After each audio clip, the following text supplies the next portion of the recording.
All right, let's jump right in. Today, we're going to tackle a question that sounds so simple, you've probably never even thought to ask it. But here's the thing. The answer? It unlocks one of the most fundamental truths about our entire universe. You know the feeling, right? You get away from all the city lights, you look up on a really clear night, and you see this. Just an incredible canvas of glittering stars.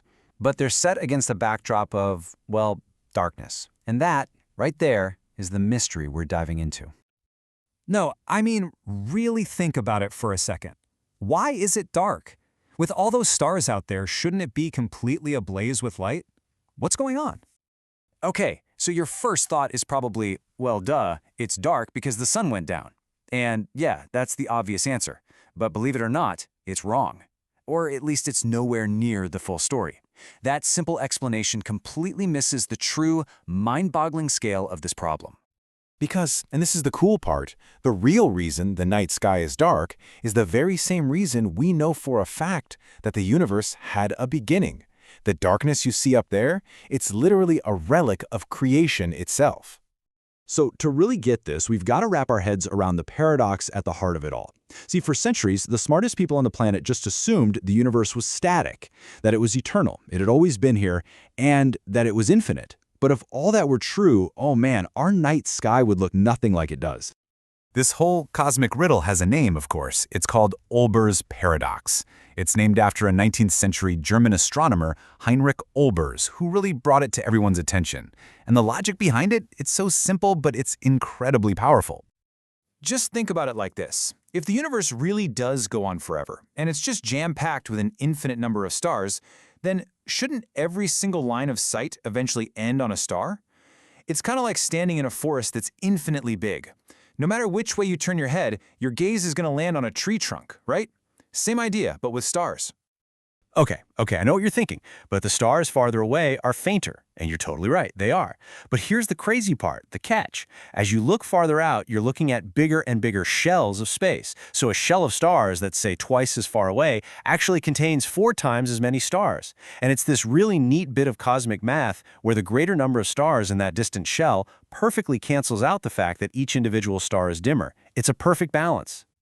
So what does that mean? It means that if the universe were infinite and eternal, every one of those shells of stars, near, far, super far, would contribute the exact same amount of light to our sky.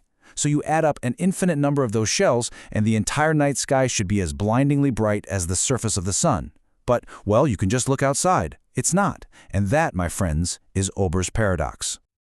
This thing drove scientists crazy for centuries. Absolutely stumped them. They came up with some really clever ideas, but they all turned out to be wrong. Let's take a look at a couple of the most famous historical false starts, these popular dead ends. All right, first up, you've got Johannes Kepler. He suggested, hey, maybe the universe just ends. It's finite. There just aren't enough stars to fill up the whole sky. A pretty good guess, right? But the problem is, if the universe was static and finite, gravity would have pulled everything together into one giant cosmic clump ages ago. So nope. Then Olbers himself had to go. He thought, aha, interstellar dust. Giant clouds of dust are just blocking the light. But that doesn't work either. Think about it. If the universe is infinitely old, that dust would have been soaking up starlight for an eternity. Eventually, it would get so hot that it would start glowing just as brightly as the stars it was trying to hide. So, another dead end. Now get this. Incredibly, one of the most brilliant solutions didn't come from an astronomer at all. It came from Edgar Allan Poe. Yes, that Edgar Allan Poe. Back in 1848, he basically wrote that the reason we see dark patches is because the light from the most distant stars simply hasn't had enough time to get here yet. The guy was almost a full century ahead of his time. It's unbelievable. Poe was really onto something. Because those old core assumptions about a static, eternal universe, they were about to get completely shattered. And the first major crack in that old idea came when we realized the universe isn't standing still at all. Flash forward to 1929. An astronomer named Edwin Hubble makes an absolutely landmark discovery. He finds that distant galaxies are all rushing away from us. It's not that they're moving through space. Space itself is expanding. This was a total game changer, and it gave us the first crucial piece of the real solution to the paradox. So what does this expansion actually do to the light traveling through it? Here's a great way to think about it. Imagine space is a big rubber band, and you've drawn a little light wave on it. Now, as you stretch that rubber band, as the universe expands, what happens to the wave? It gets stretched out too, right? That's literally what's happening to starlight. This stretching effect has a name: cosmic redshift. As a beam of light travels for billions of years across this expanding space, its wavelength gets stretched, shifted toward the red end of the spectrum. And here's the key: longer wavelengths mean less energy. So this redshift makes those super distant stars appear a lot dimmer and less energetic than they otherwise would. This definitely helps explain some of the darkness, but it's still not the whole story. Why isn't it the whole story? Because even with redshift, if the universe were infinitely old, all that stretched out light would have had an eternity to get here and would have filled up the sky by now. And this brings us to the second and honestly the most important part of the solution. It's that brilliant idea that Edgar Allan Poe hinted at all those years ago. So yeah, redshift is a piece of the puzzle for sure, but it's not the main event. There is a much deeper, more fundamental reason that we're not all bathed in starlight right now. And it all comes down to one thing: time. This leads us to a really cool concept called the cosmic light horizon. Look, light travels incredibly fast, but its speed is still finite. It's not instantaneous. That means there's a fundamental limit to how far we can see. We can only see the light from objects if that light has had enough time to actually travel from the object to us since the universe began. Anything beyond that invisible line, beyond that horizon, we can't see it. Its light just hasn't gotten here yet. And how long has that been? About 13.8 billion years. That's it. Our universe is not infinitely old. It had a definite starting point.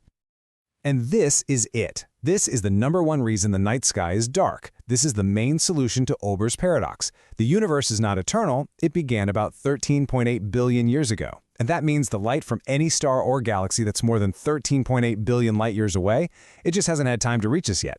That infinite number of stars the paradox depends on, well, from where we're standing, most of them are still invisible. The force of stars has an edge, not an edge in space, but an edge in time. So let's just put all these pieces together. The darkness we see every night isn't some logical puzzle that doesn't make sense. It's actually one of the most profound pieces of evidence we have for the entire modern story of our cosmos. Think about this: the simple, everyday fact that you can look up at night and see darkness. That is one of the single strongest confirmations of the Big Bang Theory. It's proof. It proves the universe isn't static and it's not eternal. It has a finite age, it has a history. It's a story that began at a specific moment in time. So the next time you look up at the night sky, don't just see an empty void between the stars. See what it really is. See it as a shadow cast by the Big Bang itself. It's the silent evidence of a time before any of the stars we see even existed. It's a boundary marking the absolute edge of what we can know. For now, the darkness is there because, in the grand scheme of things, our universe is still young, and its story is still on its way.